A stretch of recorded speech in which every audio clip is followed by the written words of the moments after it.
What do you think about seeing Flacco again? I can say that I don't think outside of a division game I've ever seen the same quarterback on a different team. So it'll be interesting.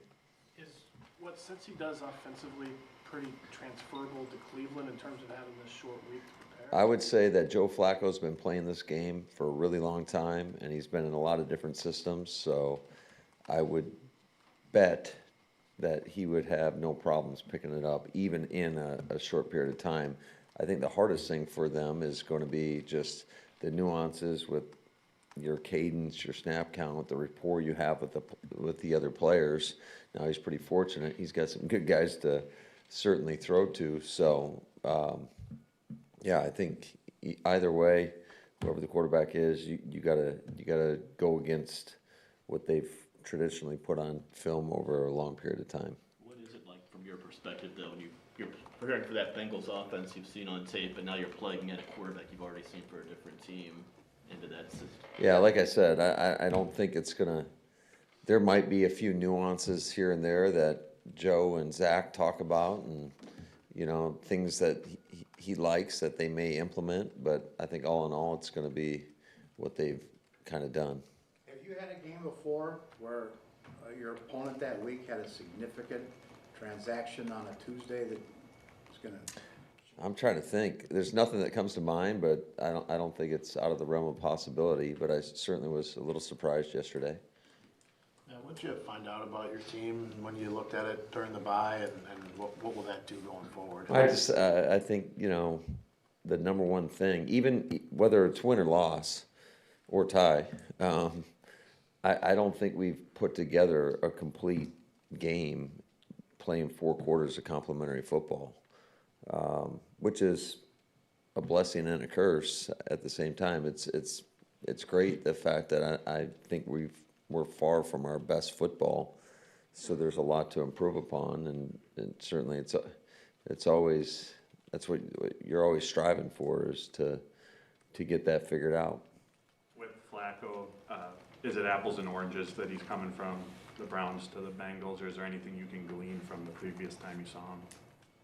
Well, there's always things within a person's game that you can, go against, but I think more than anything else, you got to prepare against a scheme, and like I mentioned earlier, they've got 2 guys on the perimeter that are as good as it gets in this league. So you got to make sure that you do a great job knowing where they're at and contesting what they do so well.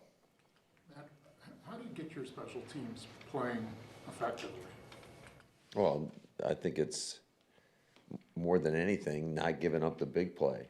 And I'm talking about, obviously, I'm not going to sit here and BS you guys in regards to, I don't always understand how some of the statistical things that they categorize and the DVOA behind all that. I do know that catastrophic plays, like if you give up field goal blocks, it weighs heavily against you. So I think if we can clean up and not have, which is obvious, you can't have the catastrophic plays because they make such a big impact on the game of football. It's no different than, a turnover on offense, or getting takeaways defensively. What do you think's been missing that those plays are happening?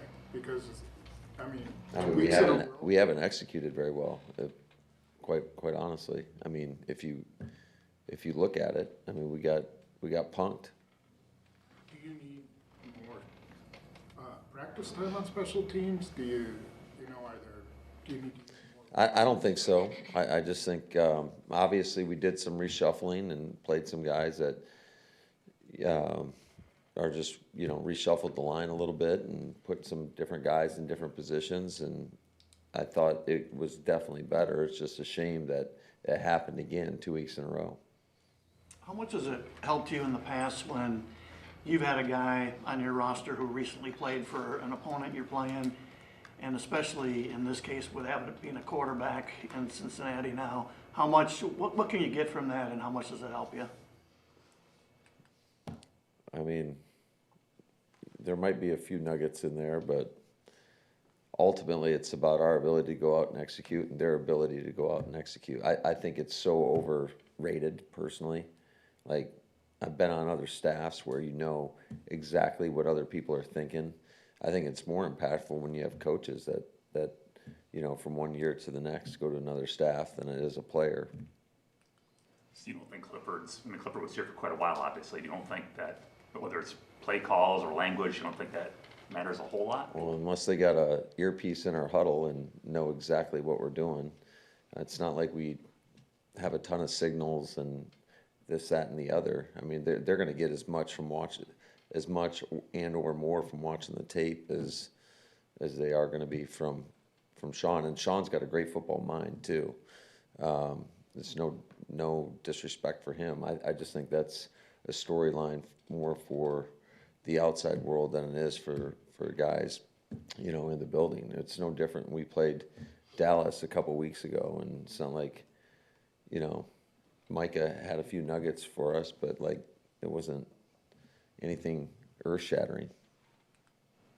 When you talk about still looking for 4 full quarters, except for maybe week 1, between the camp you had in August and through those games, you haven't had all your ones on offense. I mean, that's got to make a difference in terms of playing all 4 quarters, right? Yeah, I think so, but it really doesn't matter. Nobody cares about that. So it just go get the job done, bottom line.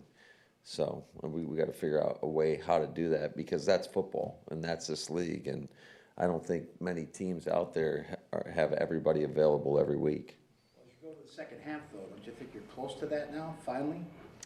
Yeah, but there's a lot of ball in front of us, so that's why I think you got to continue to focus on just the day-to-day and trying to make those incremental improvements, and guys got to be ready when their number's called. So that's why you can't relax for 1 second thinking like, oh, I'm not going to get in there. You better be preparing equally as hard as that starter is. How nice was it to see Christian back out there, knowing the work that he's put in?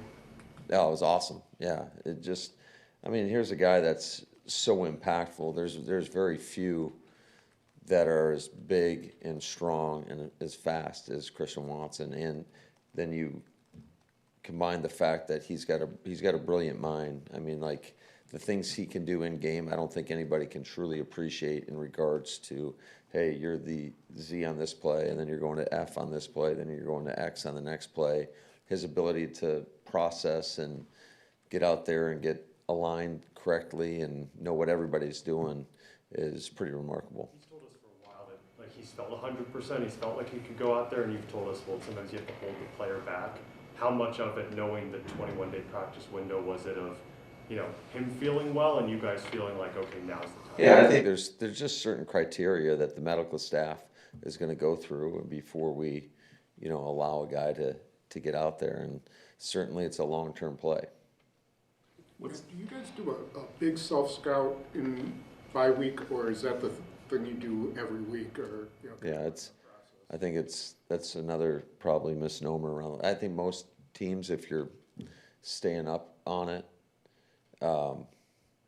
you're consistently doing that. The one thing I would tell you though, I think it allows you and affords you more time, obviously, to go back and watch everything and to really, you see something on a report. Because I'm all for analytics and the information. I think it's great. But I think it only tells you, it's only telling you the end result. It's not telling you the why behind either we're having success in this or we're not. So I think you always got to go back to the tape and really study the tape, dive into the tape. And I think when you do that, it just, a lot of times you're watching it and you're like, okay, we showed this on tape. And you start thinking of other ideas that you can play off of different things that you may or may not have put on tape. And that's for every phase.